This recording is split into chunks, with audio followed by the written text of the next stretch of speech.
Olá, sexto ano. Vamos agora corrigir as páginas 48 em diante? Vamos lá?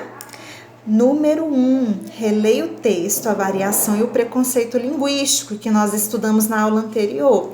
E vamos julgar essas afirmativas aí, essas afirmações. Todas as pessoas falam da mesma forma?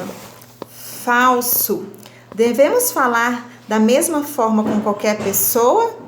Não, isso varia muito dependendo de onde nos encontramos, com quem estamos conversando. Todas as línguas variam?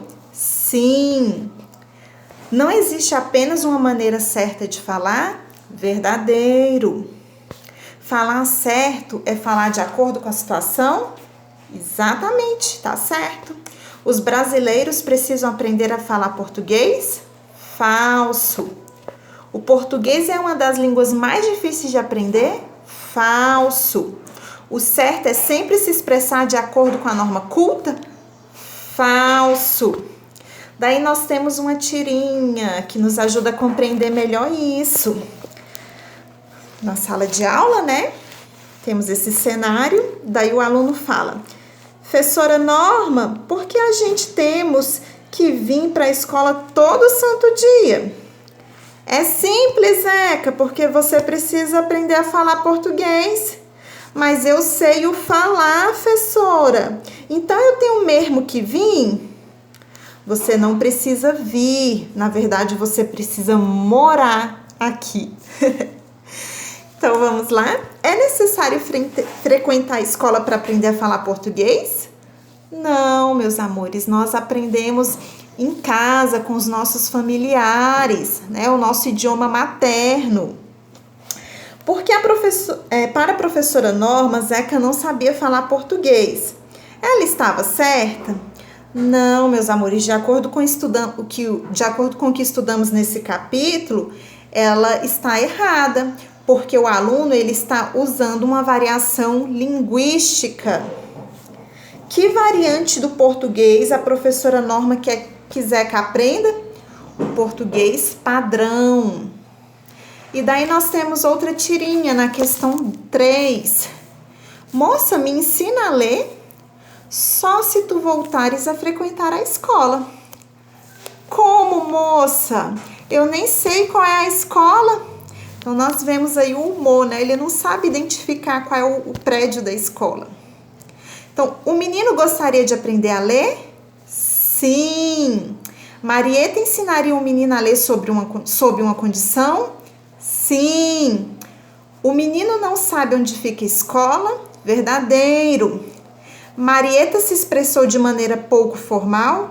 Errado. Pelo contrário, ela se expressou de forma bem formal. Só se tu voltares. Para responder ao menino, Marieta usou o português padrão? Sim. Marieta poderia falar com o menino com mais formalidade?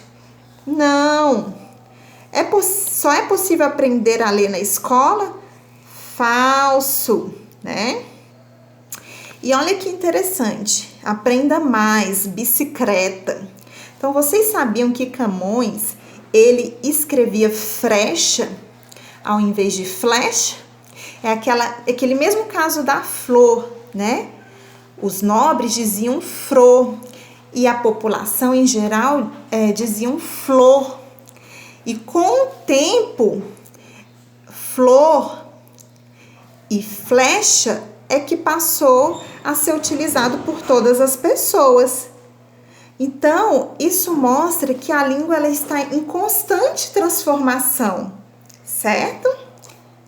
Agora vamos continuar. O que é um mito? Mito é uma explicação para algum evento, para algo que acontece, mas não tem base científica, não tem comprovação científica.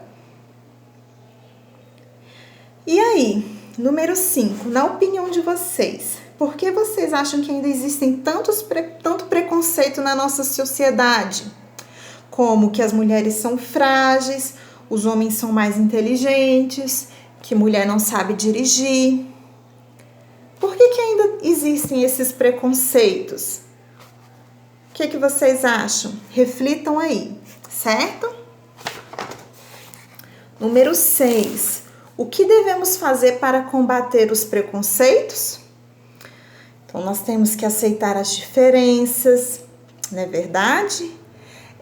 Temos que encarar as pessoas não como inferiores, mas como até superiores. Devemos enxergar o potencial delas, porque todo mundo tem uma qualidade que o outro não tem, certo? Então devemos valorizar essas qualidades e não os defeitos, certo? O que é preconceito linguístico? É a discriminação de uma língua, da sua variação e até mesmo pela pessoa que usa essa variação linguística. Igual a professora Norma, ela estava demonstrando preconceito contra o aluno. No texto, a variação e o preconceito linguístico, apontamos 5 mitos que estão por trás deste preconceito. Quais são esses mitos? Por exemplo, é preciso saber gramática para falar e escrever bem. Em alguns lugares no Brasil, o português é mais bonito, em outros não. Isso é linguagem de índio. São alguns preconceitos que devem ser combatidos, certo? Número 9. Imagine que depois de algum tempo de trabalho, o funcionário de uma empresa vai pedir um aumento. Então, vamos ver aí como ocorre esse diálogo. Sou Marcos, o senhor bem sabe que trabalho aqui faz um tempo. Daí que você pode me dar um aumento? Então, quer dizer, seu João, que o senhor deseja ganhar um aumento? Mas isso é jeito de falar com seu patrão? Você pode? Vossa mercê pode ou não pode? Analisando o diálogo acima, responda.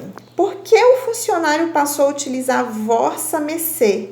Expressão responsável pelo humor no diálogo. Pelo motivo que nós percebemos que o patrão não gostou muito de ser chamado de ser, né? Então, João, ele acreditou que se ele usasse uma linguagem mais formal, mais erudita, mais rebuscada, daí ele teria a aprovação do seu patrão, certo? B. Que tipo de variação compreende as formas se e vossa mercê?